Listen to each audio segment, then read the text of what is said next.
Hi అండి, welcome to రాధారమణం. ఈ వీడియోలో మేము ఉగాది ఎలా జరుపుకుంటామో చూపిస్తాను. దానికంటే ముందు మీరు మా ఇంటి ఉగాది డే 1 వ్లాగ్ చూడనట్లయితే ఆ వీడియో చూసి ఈ వీడియో చూడండి. రెండవ రోజు ఉగాది పూజలో భాగంగా ముందు పీఠం ముందు అంతా శుభ్రం చేసుకొని మరలా అష్టాక్షరి ముగ్గు వేసుకొని పసుపు, కుంకుమ, బియ్యం పిండితో ఆ ముగ్గును అలంకరిస్తాము. నైవేద్యం కోసం ఆ ముగ్గు వేస్తామండి. ఈరోజే అమ్మవారు విశ్వకర్మలకు పనిముట్లను ప్రసాదించింది అని పనిముట్లను మహామ్మాయి దేవతను పూజిస్తాము. పూజ ముగిసేంత వరకు పనిముట్లను ఉపయోగించి ఏ పని చేయము. ఈ బ్యాక్గ్రౌండ్ డెకరేషన్ ఎలా చేశామో డీటెయిల్డ్గా డే 1 బ్లాగ్లో చూపించాను, తప్పకుండా చూడండి. ఉగాది ముందు రోజు అమావాస్య నాడు అడవికి వెళ్ళి మా నాన్న మర్రి ఆకులు, తీగదార పువ్వు, గోవు పువ్వు తీసుకువస్తారు. ఇస్తార్లు దొన్నెలు కుట్టడానికి కలపబెండుని సన్నగా చీలికలు చేసుకుంటాము.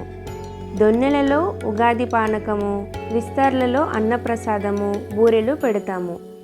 మా ప్రాంతంలో బూరెలను వివిధ ప్రాంతాలలో భక్ష్యాలు, బొబ్బట్లు అని పిలుస్తారు.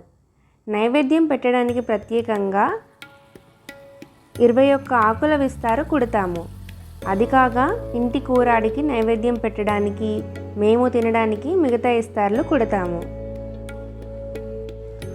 నైవేద్యం కోసం మేము కారం, పసుపు, చింతపండు, శనగపప్పు కొత్త పంట నుండి వచ్చినవే తీసుకుంటామండి.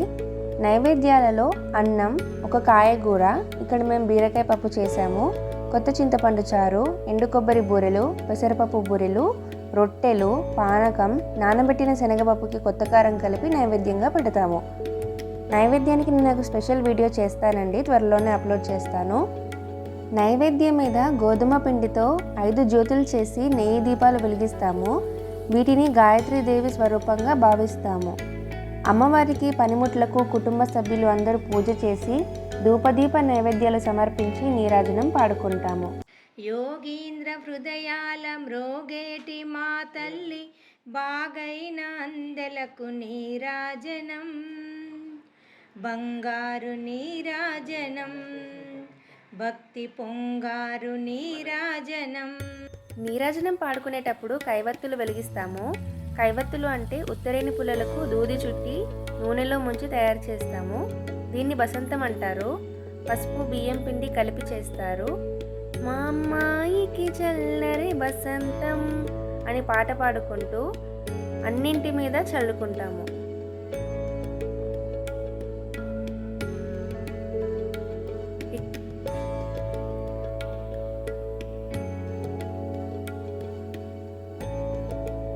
ఇక్కడ పందిరి మీద జంజాలు వేస్తాము.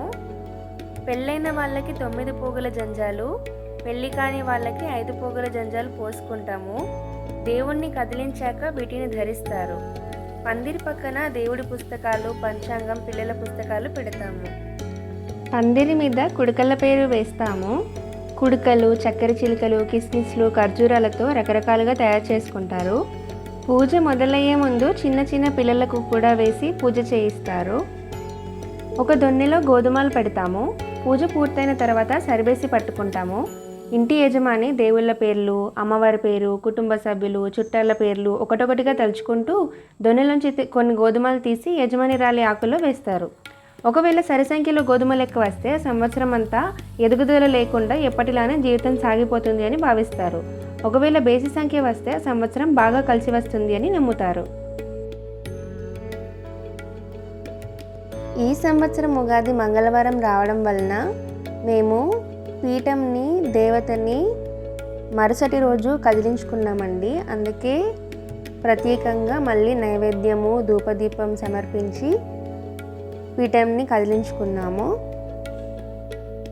పూజ పూర్తయిన తర్వాత ప్రసాదం స్వీకరించి పుట్టుకు పెడతామండి. అంటే విశ్వకర్మలలో వివిధ కులాల వారు వారి వారి పనులను మొదలు పెడతారు.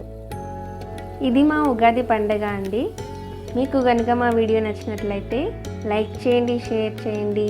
ఇంకా మీరు ఉగాది ఎలా జరుపుకుంటారో ఖచ్చితంగా కామెంట్ రూపంలో తెలపండి. ఇంకా మరిన్ని వీడియోస్ కోసం మా ఛానల్ని సబ్స్క్రైబ్ చేసుకోండి.